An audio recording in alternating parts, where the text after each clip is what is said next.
Olá pessoal, vamos dar início a mais uma live sobre a inteligência artificial na educação. E antes da gente começar, gostaria de pedir a todos vocês para que encaminhem esta live para amigos e familiares que terão interesse sobre esse assunto, né? A inteligência artificial na educação hoje é algo muito importante, né? Para que a gente estude sempre com os alunos, né? E vamos lá, hoje nós vamos discutir o impacto da inteligência artificial na educação e nós vamos dar ênfase, né, na preparação do professor em relação à inteligência artificial. E temos aqui conosco hoje o professor Ricardo Praciani. Ele é mestre em educação, especialista em educação à distância e pesquisador em inteligência artificial e educação. Então, professor Ricardo, muito obrigado pela sua participação. Seja muito bem-vindo. Boa noite, você me ouve bem? Sim, está um pouquinho baixo, professor. Não sei se você consegue aumentar, mas estou escutando. Deixa eu ver se é aqui comigo. Pronto, tudo certo. Muito obrigado, Ana, pela oportunidade. Eu gostaria de agradecer a todos que estão nos acompanhando nessa live. Sim, hoje nós iremos conversar um pouco sobre inteligência artificial e educação no âmbito da formação continuada de professores. Isso aí, vamos lá então. Vamos dar início, vou fazer a primeira pergunta para o professor Ricardo. E, primeiramente, eu gostaria de conhecê-lo um pouquinho mais, né? Vamos aprofundar um pouquinho mais na sua formação. Conte um pouquinho para a gente sobre a sua história, professor Ricardo. Ok, obrigado, Luana.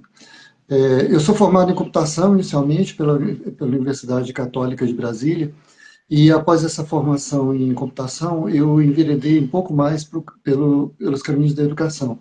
Eu fiz uma formação que me habilitava a atuar como professor, em seguida eu me especializei em educação à distância, e mais recentemente, e no meio do caminho foram alguns cursos na área de tutoria, de concepção de materiais didáticos à distância, e mais recentemente, em 2020, eu iniciei o meu mestrado, já concluído, o mestrado em educação, e o tema da minha pesquisa foi IA e educação, como os professores de uma rede pública percebem as implicações da utilização da inteligência artificial em seu meio na educação.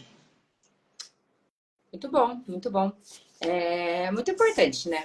O professor ele está por dentro aí da inteligência artificial, né, na educação. Acho que hoje que cresce cada vez mais. E falando um pouquinho, né? A inteligência artificial ganhou destaque para você durante o seu mestrado, né, de 2020, conforme a gente conversou um pouquinho. E quando você leu também um artigo de uma professora alemã, né? Então, eu queria que você contasse um pouquinho sobre esse momento, sobre esse artigo que você identificou, né, e despertou, de repente, o interesse na pesquisa sobre a inteligência artificial. Ok, Luana, obrigado. Sim, quando ingressamos num curso como esse, é necessário estabelecer uma temática, né, para desenvolvimento da pesquisa. E aí, no levantamento bibliográfico que eu estava fazendo para identificar uma temática associada com o meu desejo de pesquisar, eu descobri uma iniciativa e um artigo de uma professora alemã, Annabel Lidner. Ela procurou estudar, pesquisar junto aos seus pares lá na Alemanha, como que professores que seria o correspondente ao nosso ensino fundamental, anos finais, como professores desse segmento percebiam a potencialidade de ensinar inteligência artificial para os seus alunos sem terem tido essa formação inicialmente na universidade. Então, obviamente, era um desafio para eles e para nós também, obviamente. Então, eu achei uma temática muito interessante. Aliado a esse artigo, ela desenvolveu um site chamado AI Unplugged, onde ela disponibilizou jogos de tabuleiro, né, ou seja, atividades desplugadas, atividades não necessariamente conectadas a um computador, em tabuleiros, onde ela ensina, esses jogos ensinam os fundamentos, né, as ideias iniciais da inteligência artificial para crianças e professores. Eu achei a iniciativa muito interessante e aí me motivou a fazer algo semelhante, com adaptações, obviamente, aqui para o meu público brasileiro, e aí eu procurei pesquisar qual que era a percepção. Naquele momento, em 2020, já se falava um pouco de inteligência artificial, mas não tanto quanto nesse momento. Então, qual que era a percepção dos meus colegas, professores, sobre esse tema? Se eles debatiam esse tema em sala de aula, se eles conversavam com seus colegas sobre o tema, e se tinham algum medo, algum receio em relação à preocupação, né, sobre esse tema. E aí eu resolvi colaborar com a iniciativa da professora Anabel Lindner, traduzindo jogos de tabuleiro lá para o português, está lá no site dela agora a minha colaboração, e aqui eu desenvolvi minha pesquisa estudando essa temática, né, como os professores percebem a inteligência artificial no seu meio. Muito bom. Bom, vamos lá. E você também comentou na nossa conversa antes, né, sobre um grupo de pesquisadores da USP e o seu contato com os pesquisadores relevantes sobre a inteligência artificial. Como que essas conexões influenciaram as suas próprias pesquisas? Foi uma experiência extremamente rica do ponto de vista acadêmico e pessoal também, porque concomitante ao meu mestrado, eu consegui ingressar numa cátedra Oscar Sala na USP, que naquele momento estava sendo coordenada pela professora Lúcia Santaelle, uma referência no campo teórico da semiótica brasileira e em outros campos também. E aí ela desejava, junto a esses pesquisadores, explorar a potencialidade que a inteligência artificial poderia oferecer junto a diversos campos, no direito, na educação, na sociedade como um todo, na segurança. Nós tínhamos pesquisadores das mais diversas áreas lá. Então foi uma experiência riquíssima, né? Porque por meio desse convívio das discussões estabelecidas naquele período, concomitante ao mestrado, eu pude conhecer, né, e eles também, obviamente, conheceram um pouco a meu respeito, o trabalho de diversas pessoas, como a professora Lúcia, em seguida a professora Dora Kaufmann, o professor Diogo Cortins, que não fazia parte necessariamente da cátedra, mas eu passei a conhecer o trabalho dele por meio de pesquisas realizadas ali no meio. Então, foi uma experiência riquíssima que me trouxe a possibilidade de conexão com muitos pesquisadores brasileiros que estão na vanguarda de pesquisas na área de inteligência artificial em diversos campos do conhecimento. Muito bom. Fala um pouquinho mais sobre essas conexões, né? Você teve, de repente, citar algum desses pesquisadores que você teve alguma conexão, alguma história que aconteceu nesse momento dessas conexões aí? Conta um pouquinho mais, professor. Foi maravilhoso. Para você ter ideia, como eu estava fazendo mestrado também, eu consegui convidar a professora Lúcia para participar, assim, despretensiosamente, eu perguntei se ela estaria disposta a ministrar uma aula, porque o meu mestrado ocorreu no período da pandemia, então eram atividades feitas de natureza online, na maioria quase 90% das atividades foram feitas nessa modalidade. E aí eu aproveitei a oportunidade que estava tendo contato com ela na cátedra e a convidei para ver se ela estaria disposta a ministrar uma aula no curso, né, no mestrado, na disciplina onde nós estávamos desempenhando. E ela aceitou. E ela aceitou e foi uma grata surpresa, porque quando nós tivemos a aula, eu descobri que ela estava na Alemanha, num fuso horário completamente divergente do Olha nosso. só. Ela entrou de madrugada e se disponibilizou a ministrar essa aula. E aí, essa aula, o tema dessa aula era: a inteligência artificial é inteligente realmente? Era uma Olha só. pergunta.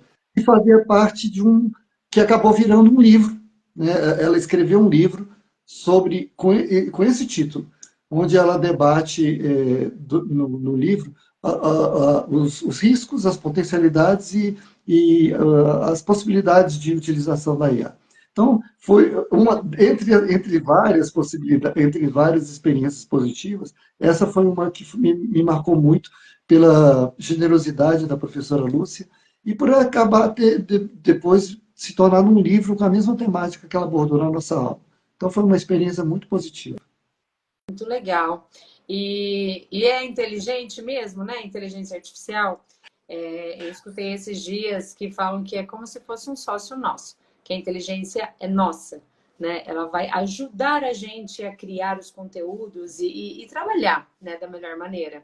Ela é inteligente, mas depende da gente, né, professor? Sem dúvida. Na realidade, quando esse termo foi criado, o criador do termo lá nos Estados Unidos, o pesquisador que cunhou essa expressão, ele foi muito feliz e também foi uma grande sacada da parte dele atribuir esse nome, porque, na verdade, se a inteligência artificial tivesse o nome, por exemplo, Sistemas Robustos de Estatística e Inferência, eles atenderiam o mesmo propósito, mas não teriam o mesmo charme de inteligência artificial. Porque a inteligência artificial acaba sendo sedutor porque ela mexe com algo que é muito pessoal a nós humanos, né? É muito inerente à possibilidade, à subjetividade humana, pensar que uma máquina pode pensar, seria capaz de pensar.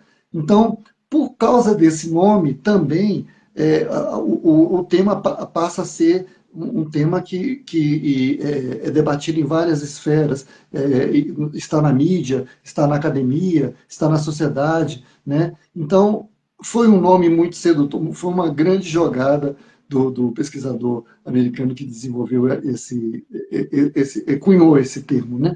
Para estabelecer essa área do conhecimento que abarca diversas sub-áreas, né? Ele não é um tema só, são várias sub-áreas que estão envolvidas nesse campo do conhecimento que a gente conhece como inteligência artificial.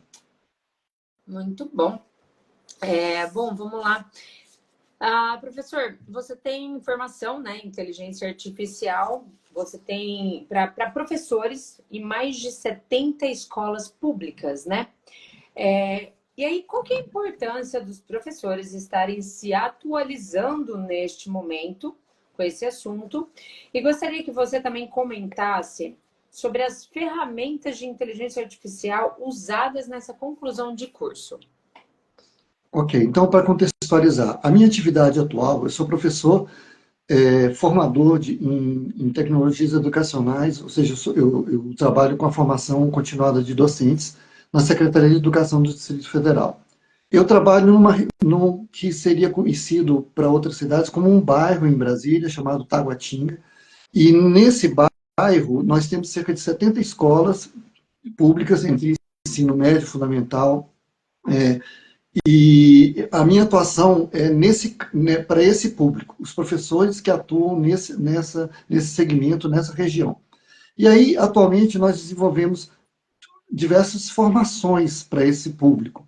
Entre elas, um ciclo de formações que envolve a apresentação, né, de ferramentas de inteligência artificial. E aí, nessa formação, nós falamos um pouco do histórico, falamos um pouco sobre a inteligência artificial generativa, que é um segmento da inteligência artificial, que é esse que a gente conhece mais atualmente como ChatGPT, né, como ferramentas de criação de imagem por meio de IA. E aí nós apresentamos essas ferramentas, exercitamos junto aos professores as possibilidades de utilização, como a criação de prompts específicos, como que alguns tipos de prompts poderiam ajudar no seu trabalho. A criação de imagens para ilustração, para favorecimento de algum tipo de trabalho na escola, e sem deixar de ter em mente os aspectos críticos, né, da utilização dessa ferramenta. E aí, bom, quando eu ministro as oficinas, eu começo perguntando, inspirado pela professora Lúcia, inspirado pelas nossas pesquisas, a inteligência artificial é inteligente? Vamos verificar, né? Eu não dou as respostas, eu estimulo o debate, então eu começo perguntando e aí em seguida apresentando as ferramentas e depois a gente conversa sobre as possíveis utilizações, os riscos, os aspectos éticos envolvidos, né?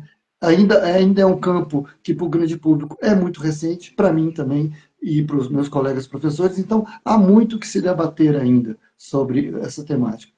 Então, nesse sentido, nós fazemos uso da inteligência artificial generativa, com a criação de prompts, textos, a possibilidade de usar o chat GPT, por exemplo, uma espécie de debatedor socrático, para aprimorar o meu discurso, os textos que eu estou construindo, e também criação de imagens por meio da IA.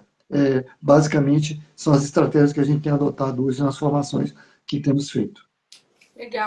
E como que você acha que essa aceitação, né, das pessoas em relação às pessoas que estão realmente participando desses aprimoramentos, a utilização dessas ferramentas da inteligência artificial, como que está sendo a aceitação, como que está sendo o uso realmente das pessoas em relação à inteligência artificial?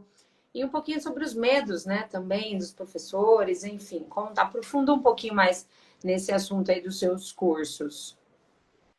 Bom, uma das perguntas que eu fiz na minha pesquisa era se o professor tinha algum receio com relação à utilização da IA, né? Naquele momento, a maioria deles, a grande parcela dos respondentes disseram que não, mas tinham preocupações com relação à utilização ética dessa ferramenta, né? Tornar a educação mecanicista, né, entregando coisas que não permitem ou não estimulam o aspecto crítico e reflexivo do aluno, por exemplo.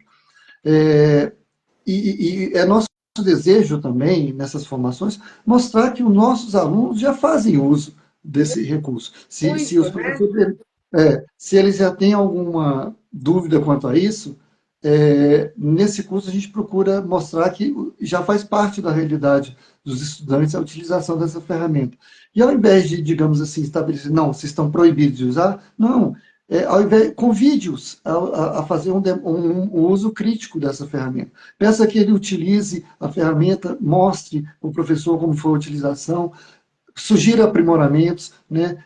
Procure vieses, porque as ferramentas como o ChatGPT, por exemplo, já melhoraram muito, inclusive, mas elas apresentam falhas, né? Porque elas não são 100% confiáveis do ponto de vista da produção de conteúdo que elas fornecem. Então, é necessário, como humanos, que a gente saiba identificar as oportunidades de melhoria, né? Onde que se encontram os furos, né?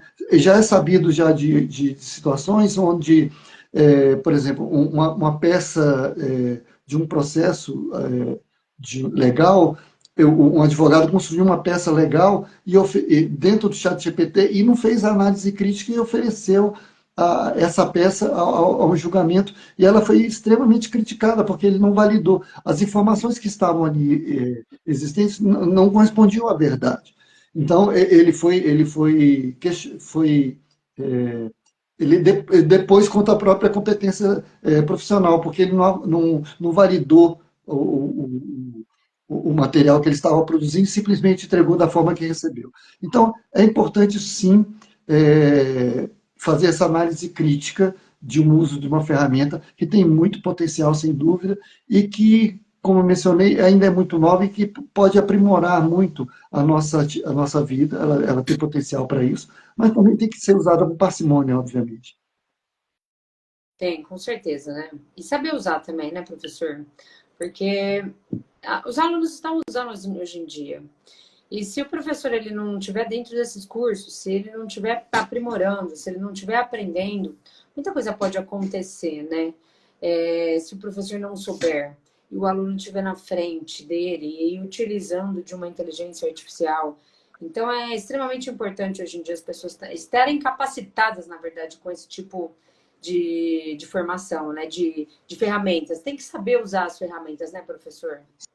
Sem dúvida, sem dúvida. A formação continuada, que faz parte da minha atividade profissional em tecnologia, colabora muito nesse sentido em apresentar os recursos possíveis, existentes, gratuitos e abertos prioritariamente, mas principalmente não somente capacitar os professores, porque seria só uma estratégia instrumental. Não é só isso. É importante saber as limitações e também a utilização criativa dos recursos.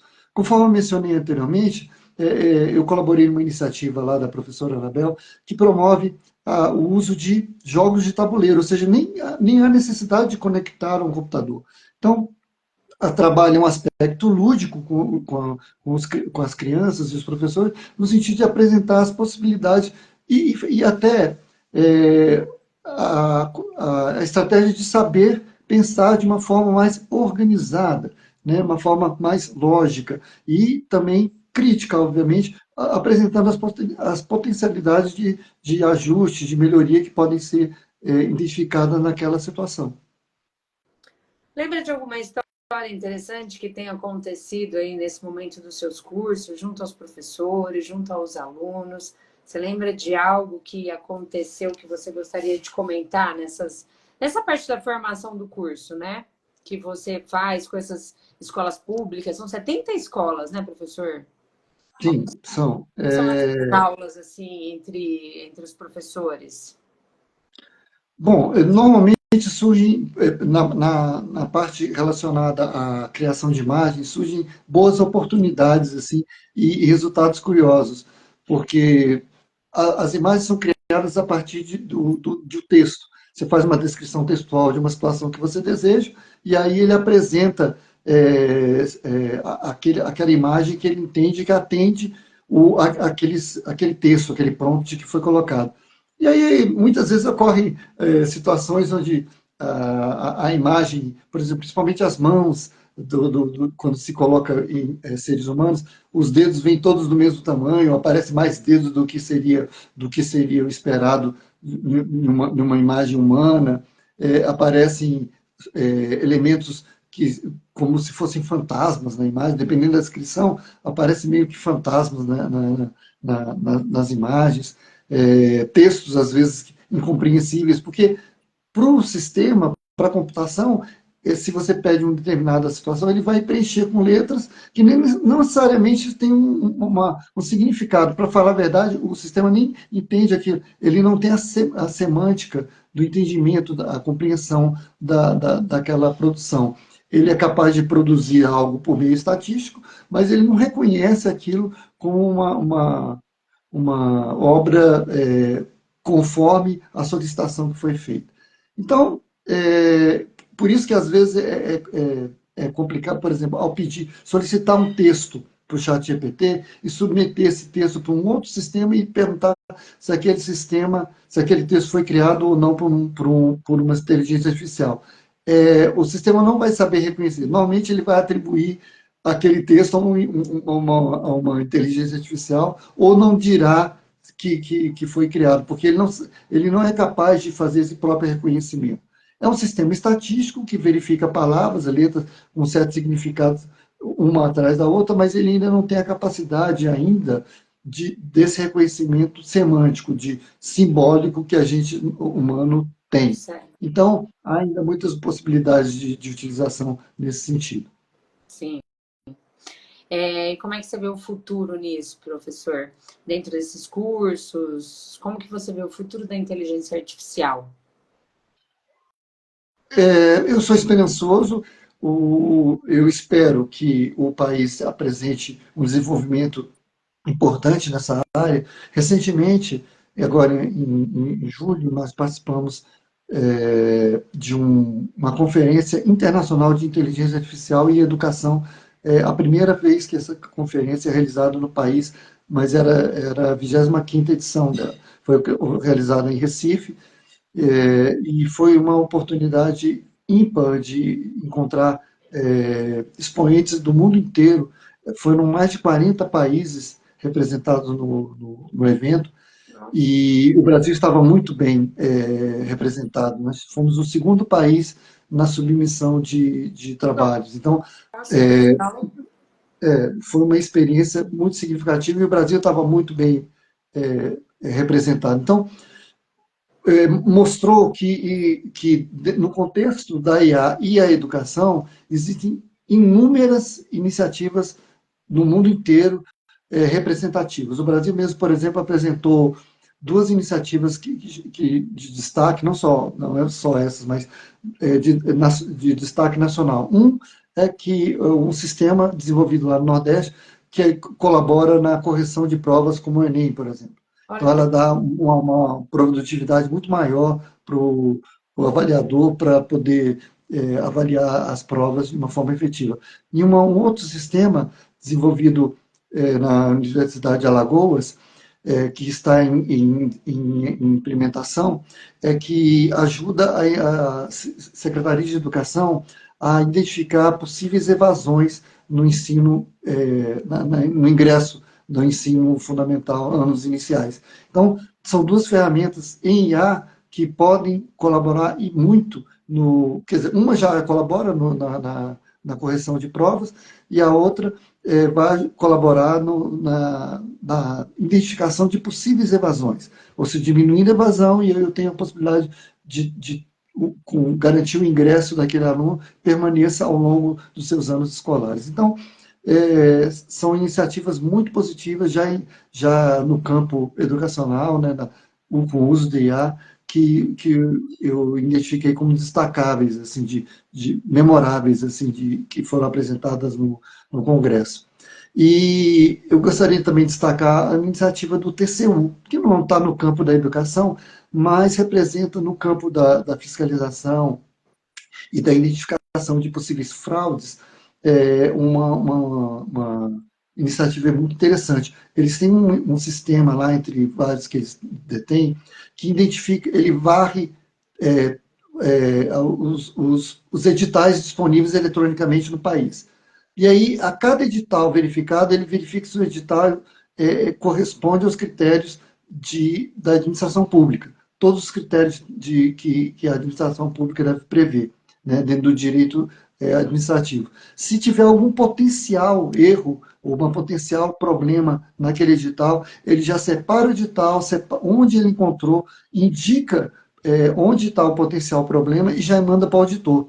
Então, o auditor, com isso, já tem uma produtividade extremamente aumentada, porque ele já não precisa mais procurar, porque o próprio sistema já indicou onde e quais são os potenciais problemas ali. Aí o auditor vai aprofundar ali e vai ter condições de sinalizar para aquele órgão, prefeitura, secretaria, ministério, onde ele encontrou o problema para que o edital possa ser ajustado. Então já é uma ferramenta que aumenta muito a produtividade do auditor e também, obviamente, a questão do desvio público, de dinheiro público, economicidade. Então, tudo isso promove uma utilização bem interessante do uso da IA nos nossos dias, do ponto de vista institucional no governo, e que pode, dessa forma, nos traz economia e segurança, né, na utilização. Sim. Interessante esse congresso, né, professor? Interessante, até porque para que as pessoas se identifiquem e se interem mais desse assunto, né? Esse congresso foi quando, professor? Foi em julho, em Recife, foi uma Recife, conferência né? internacional, em Recife.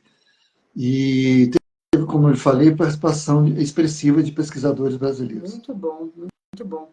Importantíssimo, né? Nesse momento que a gente está vivendo, além de tudo, da gente estar comentando, da gente ter projetos sobre a inteligência artificial, são os congressos também, para que realmente faça com que as pessoas busquem mais conhecimento nessa área, né? Que é importantíssimo, principalmente quem está ensinando, né? As pessoas precisam entender melhor sobre isso. Como você até comentou, né? A inteligência artificial ela é muito antiga. Porém, hoje ela veio com tudo, né? A gente está vivenciando um momento diferente. Claro que ela já vem há muito tempo. Acho que quando a tecnologia começou, já começou de uma certa maneira a inteligência artificial, né? Que é que é o computador, é a tecnologia, são os computadores. Mas hoje ela está crescendo de uma maneira muito, muito rápida, né?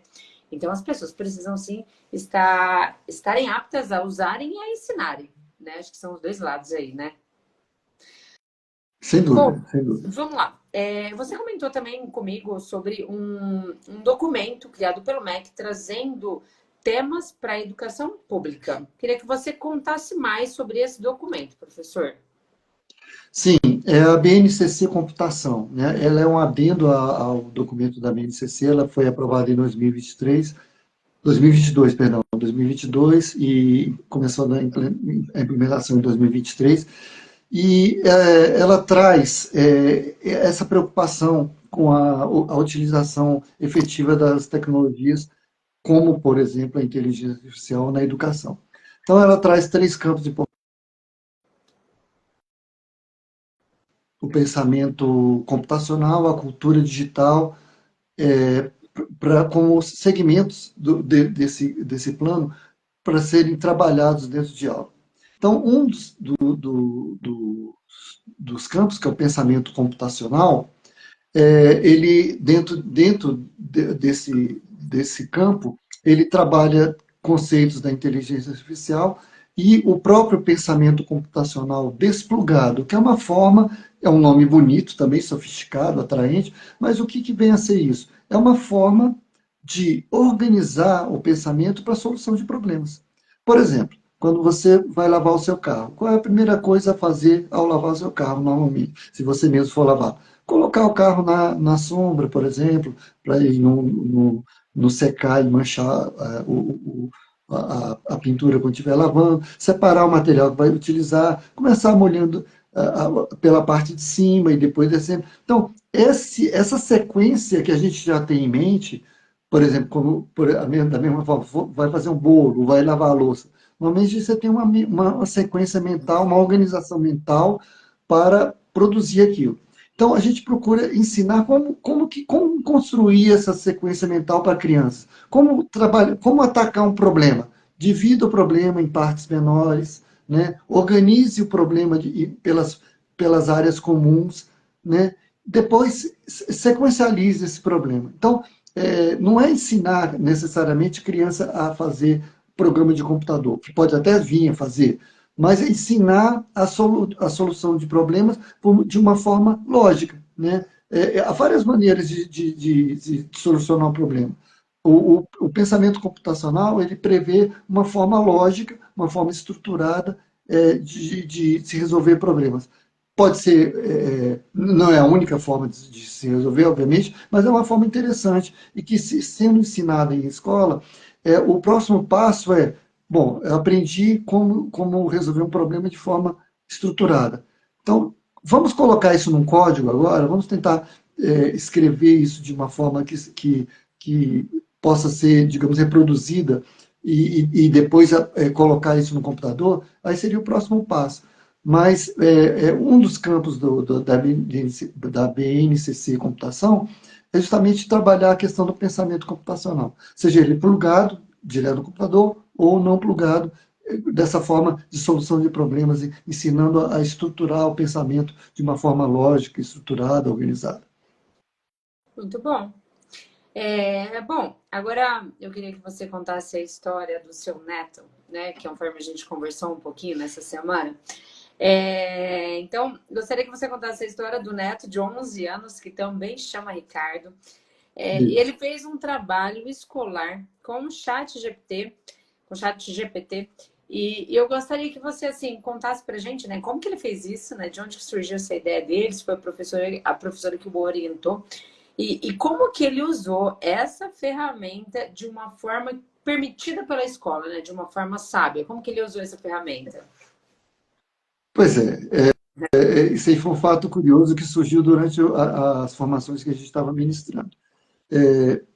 Durante, como eu mencionei, nós temos um ciclo de formação que aborda esse tema, e aí uma vez em casa eu vi o Ricardinho comentando, ele tem o meu nome, a minha filha me homenageou colocando meu nome dele, comentando que havia feito um trabalho na escola usando o ChatGPT. Na realidade foi o Copilot, mas tem a mesma abordagem. E aí eu perguntei para ele, mas como é que você fez? A professora permitiu? Ele disse, não, permitiu. Eu perguntei se poderia usar, ela disse que poderia, eu fiz o trabalho, levei para ela avaliou, pediu, sugeriu ajustes, eu fiz esses ajustes e apresentei. Era um texto, né? Era um texto que ele produziu com auxílio da inteligência artificial. Eu achei sensacional, porque eu não sabia que ele já estava com esse nível de 11 utilização, né? anos, né?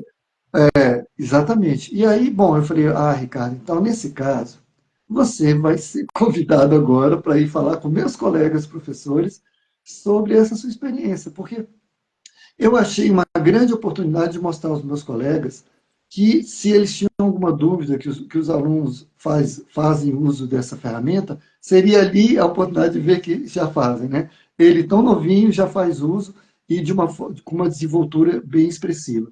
E aí eu passei a perguntar lá no recreio na escola se os alunos fazem uso e tal, e eles confirmaram isso. E aí eu levei o Ricardo numa dessas formações, depois de ter feito a minha parte, e meus colegas também apresentaram, a gente divide um pouco as temáticas, aí eu convidei, Ricardo, agora você vai lá e fala como que você fez o seu trabalho. E aí foi, bom, eu sou avô, sou suspeito para falar, mas foi lindo, né? Ele foi lá, se apresentou e contou toda a historinha dele, o que era para ser 2 minutinhos e tal, ele falou mais ou menos uns 15 Olha minutos. só Eu até brinco dizendo que foi a primeira palestra que engraçado. que ele ministrou na vida. Então foi maravilhoso, né? Assim, e sempre que eu posso, que há oportunidade, eu menciono essa oportunidade, esse fato, como uma situação positiva do uso da tecnologia, né? Ele fez uso, avisou para a professora que se poderia usar, ela permitiu, ele fez o trabalho, mostrou para ela. Então, não foi nada mascarado. Ele não se valeu de uma situação automática e entregou um trabalho sem se portar com aquilo, não. Ele perguntou, usou, validou e refez o trabalho. Então foi uma ótima oportunidade, sim, e eu fiquei muito feliz dele ter conversado conosco a respeito e ainda mais levado ele para conversar com meus colegas e contar da experiência lá no trabalho. Foi bom, Legal. foi ótimo. E olha só, 11 anos, né? Ele Isso. tem 11 anos, ele já domina os chat GPT, né? E tem, às vezes, professores ou até pessoas mais velhas que não têm noção de como entrar no chat GPT, o que falar para o chat GPT para que ele nos ajude, né? Então, isso já é um alerta, né? Para todos os professores que estão aqui, que vão ver essa live depois, ou que estão aqui assistindo, mas já é um alerta, porque os alunos já estão usando. Só Sem que, dúvida. com certeza, tem muitos alunos por aí que não estão perguntando para o professor como o seu neto de Exatamente. 11 anos, É, né? exatamente. Exato. Imagina o que não E, pode acontecer. exatamente. E aí, como eu mencionei, é uma oportunidade de que, olha, em vez de proibir, falar, "Ó, vocês não podem usar, porque eles vão usar. É interessante falar, não, vamos usar de uma forma criativa, né? Vocês estão liberados para usar. Mostre, vamos compartilhar aqui o que foi produzido, mostre-nos o que foi feito. Será que esse texto está perfeito mesmo? Será que não há oportunidade de melhoria? Será que eu não poderia utilizar esse texto como um insight, né? Um gerador de ideias para o meu texto final? Né? Será que essas referências citadas aqui realmente existem? Então, assim, é uma oportunidade interessantíssima de utilização da ferramenta. Sim. Né? A utilização pela utilização somente não traz vantagem nenhuma. Se eu pedir um texto, ele me entregar, eu entregar para o professor, e o professor atribuir a nota e pronto, ninguém ganhou nada nesse contexto.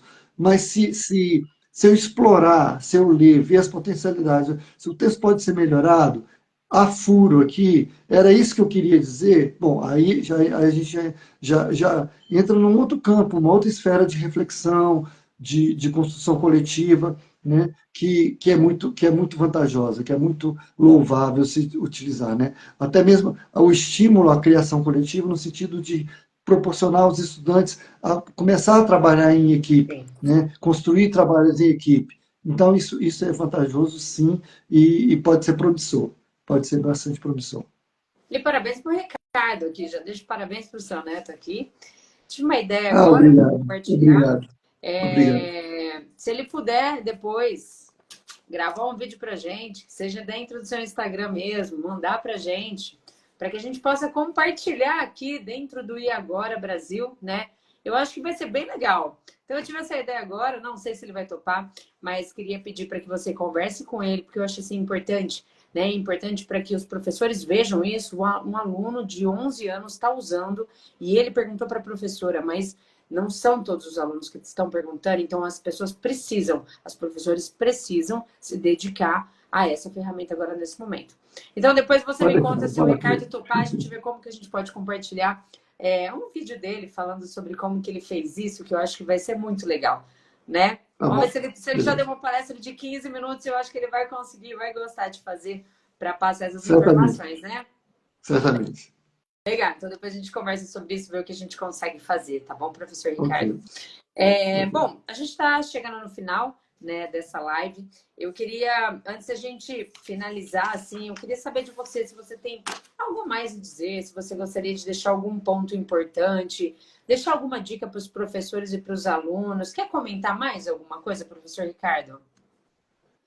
Não, eu só gostaria muito de lhe agradecer pela oportunidade que você está colocando e da gente poder debater sobre esse assunto, que é um assunto que me é muito caro. Então, foi uma grata satisfação quando chegou o convite da sua parte para participar.